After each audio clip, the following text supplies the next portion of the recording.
नमस्कार विद्यार्थी मित्रांनो, स्वागत आहे आपलं अस्पार अकॅडमी मध्ये।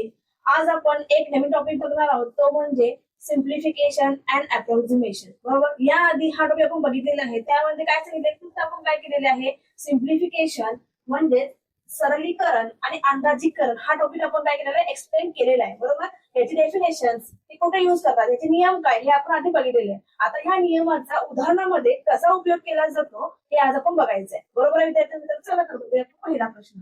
बघा, पहिला प्रश्न काय दिलेला आहे, या टॉपिकवरती काय होतं, कन्फ्युज होतात मुलं की या हे जे उदाहरण दिलेलं आहे नेमकं आधी काय करावं, गुणाकार आधी करावा, भागाकार करावा, नेमकं काय कसं सॉल्व्ह करायचं असतं। बरोबर, तर हे आज आपण बघणार आहोत। पहिला एक्झाम्पल आहे, हा जो क्वेश्चन आहे, हा क्वेश्चन विचारलेला आहे एमपीएससी क्लर्क या पदासाठी विचारलेला आहे।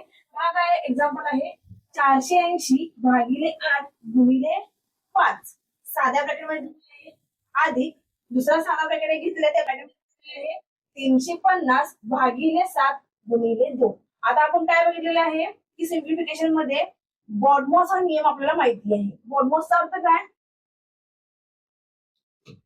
बरोबर, बी म्हणजे ब्रॅकेट, ओ म्हणजे तुमची ऑर्डर, डी म्हणजे डिव्हिजन म्हणजे भागाकार, एम म्हणजे मल्टिप्लिकेशन म्हणजे गुणाकार करायचा, ए म्हणजे ऍडिशन म्हणजे बेरीज करायची आहे, आणि लास्ट आपण काय करायचं आहे, सबट्रॅक्शन म्हणजेच वजाबाकी। आता ह्या नियमानुसार जर तुम्ही गेलात तर तुमचं उत्तर एकदम अचूक येणार आहे, बरोबर असं उत्तर मिळालं आहे। ब्रॅकेट मध्ये पहिल्यांदा काय करायचं, आपल्याला हे ब्रॅकेट सॉल्व्ह करून घ्यायचे। आता या ब्रॅकेटमध्ये या कंसामध्ये पहिल्यांदा काय करायचं आहे, डिव्हिजन म्हणजे भागाकार। आता 8 ला जर पहिला हा आपण ब्रॅकेट सॉल्व्ह करून घेऊयात, काय दिलेलं आहे, 8 480 भागिले 8 गुणिले 5 हे आधी सॉल्व्ह करू आपण। जर तुम्ही 8 ने 480 ला जर भागला तर किती येईल, 8 6 48 त्याला 60 आलं, गुणिले काय आहे मित्रांनो 5, परत यांचा गुणाकार करा, 60 गुणिले 5 6 5 30 आणि हा एक शून्य, म्हणजे पहिल्या कंसाचे उत्तर मिळाले आपल्याला 300। बरोबर, आता दुसरं पुढे काय दिलेलं आहे, अधिक, परत दुसरा कंस आहे, काय दिलेला आहे, 350 भागिले 7 गुणिले 2। परत आता हेच करायचंय, पहिला भागाकार करून घ्या, 350 ला 7 ने भागा, बघा 7 ने जर 350 ने भागले किती येणार, 35 आणि हा शून्य म्हणजे 50 आले, गुणिले 2। आता 50 गुणिले 2 करू शकतो आपण, 5 दोन्ही 10 म्हणजे किती झाले 100। आता 300 आणि 100 यांची बेरीज किती येईल, 400। बघा, पर्याय क्रमांक बी हे आपलं समजलं का। आता हे आपल्याला कधी येणार, जर आपल्याला तो नियम माहित असेल तर, बॉडमॉसचा नियम, समजलं, ठीक आहे। बघा, पुढचं एक्झाम्पल विचारलेलं आहे आयबीपीएस ने पीओ या पदासाठी। काय दिलेलं आहे, 45% 600 ते 45% अधिक प्रश्नचिन्ह आहे बरोबर 480, म्हणजे आपल्याकडे जे उजव्या साईडला दिलेलं डाव्या साईडला दिलेलं आहे त्याची किंमत किती दिली आहे, त्या 480 येते, ते सॉल्व्ह करायचे। आता 45% बघा, 45% किती कुणाचे, 600 चे, परत काय दिलेलं आहे प्रश्नचिन्ह आणि किती दिलेलं आहे 480। आता हे पण सॉल्व्ह करूया। 45% म्हणजे काय असणार आहे, 45/100 बरोबर, गुणिले काय येणार 600 अधिक प्रश्नचिन्ह ऍज ठेवा बरोबर 480, ठीक आहे। आता हे आपण काय करूया, ह्या 2 शून्य ह्या 2 शून्य गेला, म्हणजे 100 चा 600 ला भाग गेला, राहिला 6। आता 45 गुणिले 6 यांचा पण गुणाकार करून घेऊ, 6 5 30 राहिले 3, 4 साइन 24 24 आणि 3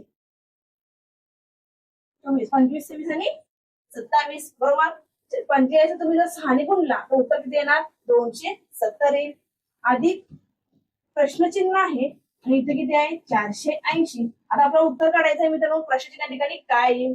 आता हे 270 आहे बेरीज मध्ये, इकडे वजा करा, म्हणजे 480 वजा 270 केला तर बरोबर तुम्हाला प्रश्नचिन्ह ठिकाणी काय आहे हे उत्तर मिळून जाईल। तुम्हाला 0 0 7 मधून 8 मधून 7 गेले, परत 1 आणि 4 मधून 2 गेले, उत्तर काय असणार आहे 210। अलग लक्षात, बाकी सोपा प्रश्न होता, 210 हे आपलं उत्तर असेल। तर काय करायचं आहे, 45 चा 600 45 काढून घ्यायचा आणि ते 480 मधून वजा करायचं, एवढीच आपली क्रिया करायची होती। समजलं, हे होतं आपल्या प्रश्नाचं उत्तर, ठीक आहे। समजलं असेल तर आपण पुढे जाऊयात।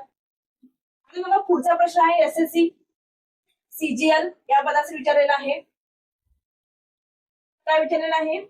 ऑर्डर आहे इथं 4चा चौथा घात गुणिले 2चा चौथा घात भागिले 8चा दुसरा घात बरोबर किती? या ठिकाणी पण आपण बॉडमॉसच नियम वापरायचा आहे. काय काय करायचं इथं? ब्रॅकेट काय दिलेला आहे का? नाही. ऑर्डर आहे 4ची ऑर्डर आहे 3, 2ची आहे 4, 8ची आहे 2. परत नंतर काय करायचंय? भागाकार, त्यानंतर आपल्याला गुणाकार करून घ्यायचंय बरोबर. आता 4ची पॉवर 3 गुणिले इथे काय दिलेलं आहे? 2ची पॉवर 4 भागिले मी इथे या ठिकाणी लिहून देते. या पद्धतीने आपण लिहू शकतो बरोबर भागाकार. आता आपल्याला सॉल्व्ह करून घ्या. पहिल्यांदा भागाकार करायचा आहे.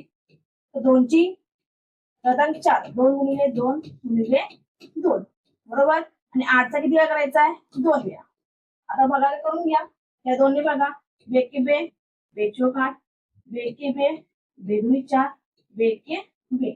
आता राहिला हे बेके बे आणि बेचोक 8 म्हणजे राहिले किती? 4चा तिसरा घात गुणिले वरती राहिले 1 आणि राहिलेले इथं 4 म्हणजे किती आला? 4चा तिसरा घात गुणिले 1/4. आता परत ह्या 4 भागाकामध्ये परत यातला 1 4 कॅन्सल होईल. 4 1 4 याचा 1 3 घातांक आहे बरोबर. इथे किती राहतील मग? 2 राहतील. म्हणजे याचा अर्थ काय? 4 गुणिले 4 गुणिले 4 भागिले किती इथं? 1/4. ह्या 4 हा 4 गेला. यांचा गुणाकार करून घ्या 16. यातला बघ किती सोपा प्रश्न होता. समजलं का? या पद्धतीने आपण हे एक्झाम्पल सोडव करायचं होतं. ठीक आहे. पुढे जाऊ ना आपण.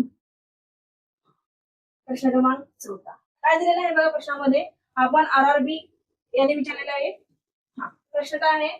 वर्गमुळात 576 अधिक वर्गमुळात 841 बरोबर वर्गमुळात किती असेल हे आपल्याला शोधायचंय. आता या ठिकाणी आपण वर्गमूळ म्हणजे हे वर्ग कशाचे ते माहित पाहिजे.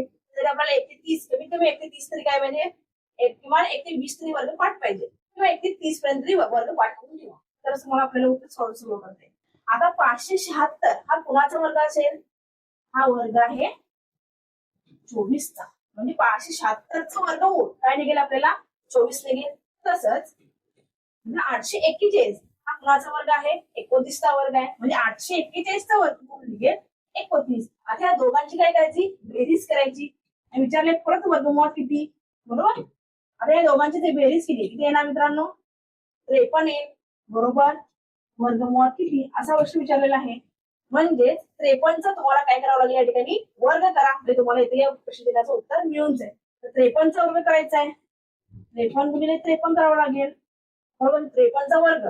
यासाठी आपण एक फिक्स वापरूया बघा. काय करायचं आपल्याला? 53चा वर्ग. मग 53 म्हणजे काय करू आपण? 50 अधिक 3 यांची बेरीज केली किती येते? 53 येऊ शकते ना बरोबर. याचा वर्ग. आता आपल्याला सूत्र माहिती असतं तो माहित असेल A अधिक B कंसाचा वर्ग काय सांगतो?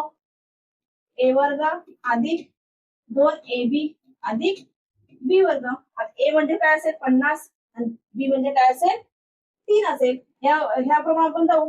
50चा वर्ग अधिक 2 गुणिले 50 गुणिले 3 अधिक 3चा वर्ग बरोबर.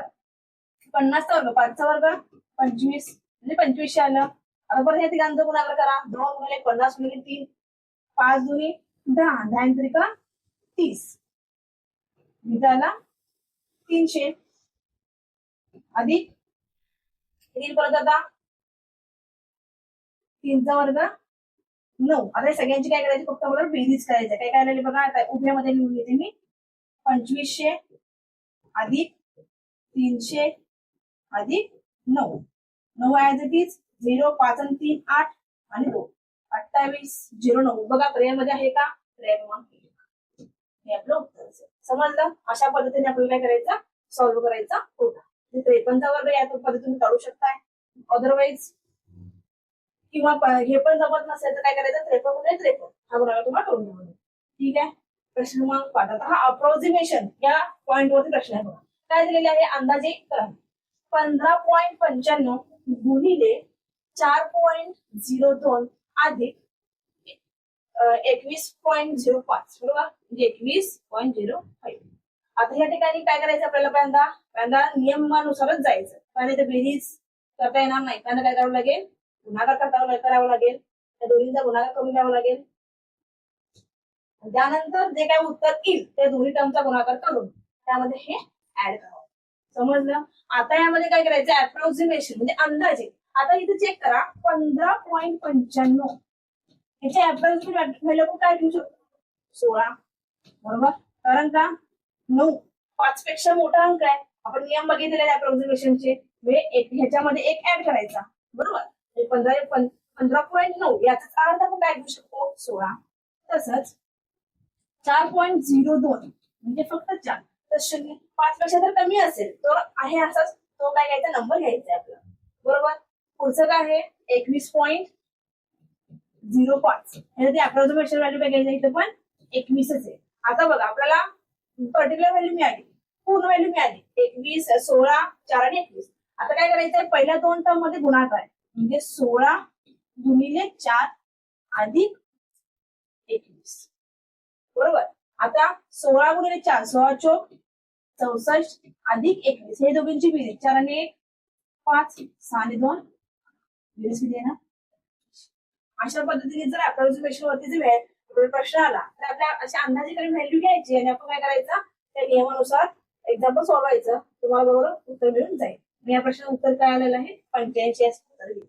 आलं लक्षात मित्रांनो? ठीक आहे. त्यासाठी तुम्ही अप्रॉक्सिमेशनचा आधी जो व्हिडिओ झालेला आहे तो तुम्ही बघून घ्या, त्यामध्ये नियम वगैरे सगळं दिलेलं आहे. ठीक आहे, तर आपण पुढे जाऊ. आपण एमपीएससी साठी विचारलेला आहे, ग्रुप सी साठी हा प्रश्न विचारलेला आहे. बघा प्रश्न काय आहे, 3/4 अधिक 5/8 वजा 1/2 बरोबर. ते पण बेरीजने वजावणी करायचे, पण बेरीजने वजावणी करता या एक्झाम्पल मध्ये तुमचा बेस सेम आहे का हो, किंवा पाया समान आहे का. इथं 4 आहे, इथं 8 आहे, इथं 2 आहे. डायरेक्ट बेरीज होईल का अंशाची आणि छेदाची, नाही होऊ शकत. अंशाची बेरीज कधी होईल किंवा छेदाची बेरीज कधी होईल, तर तुमचा छेद सेम असेल तर. इथं आहे 4, इथं आहे 8, इथं आहे 2 बरोबर. यांचं तुम्हाला काय काढून घ्यावं लागेल, एलसीएम किंवा लसाई काढून घ्यावं लागेल. तर प्रत्येक ठिकाणी काय करावं लागेल, बेस सेम करावं लागेल. तर 4, 8 आणि 2 या तीन संख्यामध्ये कोणती संख्या कॉमन येते पाड्यामध्ये, 16 ही संख्या कॉमन येते बरोबर. मग 3 गुणिले 4 4 गुणिले 4 अधिक 5 गुणिले 2 8 गुणिले 2 वजा 1 गुणिले 8 2 गुणिले 8 बस पाया समान झाला ना. 3 गुणिले 4 किती येणार, 12. 4 गुणिले 4 16 अधिक 5 दोन्ही 10 8 दोन्ही 16 वजा 8 एके 8 आणि 8 दोन्ही 16. प्रत्येकाचा बेस काय झाला मित्रांनो, 16 करून घेता आपण. ठीक आहे. आता काय करायचे, अंशांची फक्त बेरीज करा, बेरीज आणि वजाबाकी. आता 12 आणि 10 यांची बेरीज किती येणार, 22 वजा 8 भागिले 16 भागिले 16. आता 22 मधून 8 गेले किती राहील, 14. 16 आहे तीच, बेस सेम आहे बरोबर, चीज सेम आहे तो आहेच. आता 14/16 हा पर्यायामध्ये आहे का चेक करा, पर्यायामध्ये नाहीये. मग काय करावं लागेल, याला भाग द्या, संक्षिप्त रूप करायचं आपलं. 2चा भाग बसेल, बेस आधी 14 8 16 7/8 आहे पर्यायामध्ये, पर्याय क्रमांक हे आपलं उत्तर असेल. समजलं? या पद्धतीने हे एक्झाम्पल सॉल्व्ह करायचं. आपण एमपीएससी कंबाईन ग्रुप सी साठी हा प्रश्न विचारला होता. काय दिलेला आहे, 18 गुणिले 15 कंसामध्ये 15 भागिले 3 अधिक 10 बरोबर. आता पहिल्यांदा काय केलं होतं, आपण पहिलं एक्झाम्पल बघितलं होतं.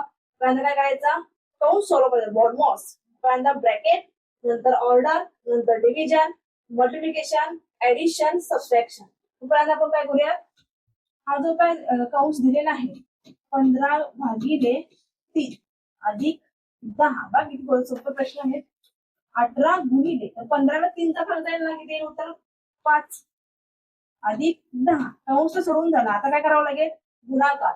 18 गुणिले 5 करा, 18 पंचे 90 अधिक 10 किती येणार, बघा किती झालं, पर्याय क्रमांक बी हे आपलं उत्तर असेल. यासाठी तुम्हाला नियम हे माहित असणं गरजेचं आहे.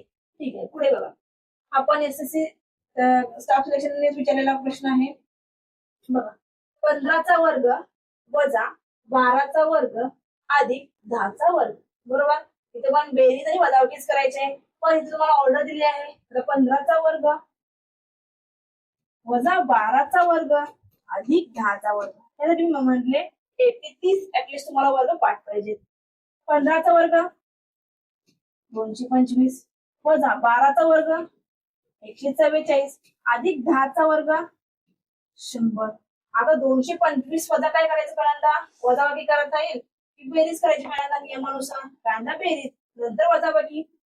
225 वजा आता 144 आणि हा तुमचा काय आहे 100.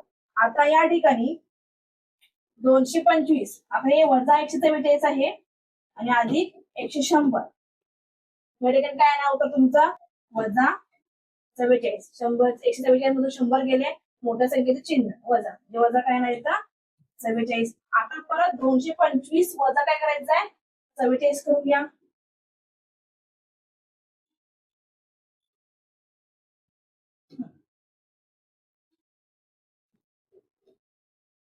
पाच मधून 4 गेला 1. त्यानंतर 4 मधून 2 मधून परत काय जाईल 22 मधून 4 गेले 18. हे आपलं उत्तर. समजलं का प्रश्न सोपा होता. फक्त आपल्याला या ठिकाणी वर्ग माहित पाहिजे. वर्ग माहित असतील वर्ग करून घेता. 15चा वर्ग आला 225 12चा वर्ग आला 144 10चा वर्ग आला 100. आता 144 अधिक 100 किती आले 44 आला. कारण हे वजा 144 असेल आणि अधिक 100 आहे. तुम्ही म्हणाल 144 आणि 100 यांची बेरीज केली किती येते 244 येईल असं नाही. 144 अधिक 100 यांची जर बेरीज केली किती येणार वजा 44 आणि 225 मधून 44 गेले तर किती शिल्लक राहणार 181. त्यामुळे पर्याय क्रमांक 1 हे आपलं अचूक उत्तर असेल. समजलं मित्रांनो. नेक्स्ट बघू आपण. हा नेक्स्ट दिलेला अंदाजे किंमत काढा म्हणजे अप्रॉक्सिमेशन या पॉइंट वरती परत प्रश्न आलेला आहे. बघा वर्गमुळात 624 भागिले 14.99 आणि गुणिले 4.98. बरोबर. आता 624 आपल्याला वर्ग जवळपासचा वर्ग चेक करा. 624च्या आसपासची वर्गसंख्या कोणती आहे 625. 625 हे वर्ग कोणाचा आहे 25चा वर्ग आहे. म्हणजे बघा 624 हिची जवळपासची वर्गसंख्या काय अंदाजे 625 म्हणू शकतो ना आपण. उत्तर किती आलं 25 आला. पहिल्या टर्मचा अंदाजे व्हॅल्यू 25 आहे. आता 14.99 याची अंदाजे व्हॅल्यू काय येणार 9 आहे. 9 जर असेल 5 पेक्षा मोठाचा अंक असेल दशांशाच्या पुढे तर काय करायचं पहिल्या अंकामध्ये एक अंक मिळवायचा. किती आला 15 आला. पुढे काय आहे परत 4.98 परत 4.9 आहे. बरोबर. दशांशाच्या पुढे किती संख्या आलेली आहे 9 आलेली आहे म्हणजे 5 पेक्षा मोठी आहे तर परत एक ऍड होईल. याचा अर्थ होईल 5. म्हणजे बघा आपल्याला कम्प्लीट नंबर मिळाले 25 भागिले 15 गुणिले 5 करून घेऊया आपण. 25 जर 15 ने भागलं तर उत्तर किती येईल बघा 15 एके 15. दशांश द्यावं लागेल. बरोबर. राहिले किती 10 राहिले झाले 100. दशांश दिल्यानंतर 15 सख्खा 90 परत 10 राहिले 100 मधून 90 गेले परत 10 राहतील परत 6 परत 6 म्हणजे असं काय होणार असे तुमचे नंबर 1.666 असा उत्तर येईल ज्यावेळी पण 25 ने 15 ला भागल्यानंतर. आता कुठले काय करायचं आहे 5 करायचं आहे. बरोबर. आता इथं हा जर कम्प्लीट नंबर काय असेल तर आपण असं घेऊ गुणिले 5. 5 ला गुणा 5 7 5 35 झाले 3 6 5 30 30 आणि 3 33 5 एके 5 5 आणि 3 8 8.35 म्हणजे 8.333 आपलं उत्तर असेल 8.33. हे आपलं अंदाजीकरणचं उत्तर असेल. अंदाजी किंमत काढा म्हणजे अंदाजे उत्तर किती लिहू शकतो 8.333. आणि लक्षात या पद्धतीने हा एक्झाम्पल होतो सोपं होतं. बघा आता पुढचा प्रश्न आहे तलाठी भरतीसाठी हा प्रश्न विचारला होता. बघा काय प्रश्न आहे अतिशय सोपा प्रश्न आहे. 120 भागिले 3 अधिक 5 गुणिले 4 वजा 10. आता परत आपला नियम बॉर्डमॉसचा नियम सिम्प्लिफिकेशन मध्ये आपण सांगितलेला आहे. ब्रॅकेट ऑर्डर डिव्हिजन म्हणजे पहिल्यांदा काय करून घ्या भागाकार. 120 भागिले 3 किती येणार 3 एके 3 3 चौक 12 झाले 40 कुठीचा अधिक परत नंतर गुणाकार करा 5 गुणिले 4 5 चौक 20 वजा 10 बरोबर. भागाकार केला, गुणाकार केला, आता काय करायचे, बेरीज. आता 40 आणि 20 60 वजा 10, बरोबर. हे आपलं उत्तर असेल. पर्याय क्रमांक हे आपलं उत्तर. समजलं का? अशा पद्धतीने हा तलाठी भरतीसाठी प्रश्न विचारला होता. तुम्हाला नियम माहित असेल तर आपण त्या नियमानुसार जर गेलो तर आपल्याला पटकन उत्तर निघेल. समजलं मित्रांनो? हे होते काही अप्रॉक्सिमेशन आणि सिम्प्लिफिकेशन या टॉपिकवरचे काही प्रश्न. आणि हे जे प्रश्न आहेत ते एक्झाम साठी, स्पर्धा परीक्षा एक्झाम साठी विचारलेले होते. आणि जे तुमचे जवळपासचे मैत्रीण असतील, विद्यार्थी असतील, जे स्पर्धा परीक्षा तयारी करत असतील त्यांना हा व्हिडिओ शेअर करा. धन्यवाद मित्रांनो.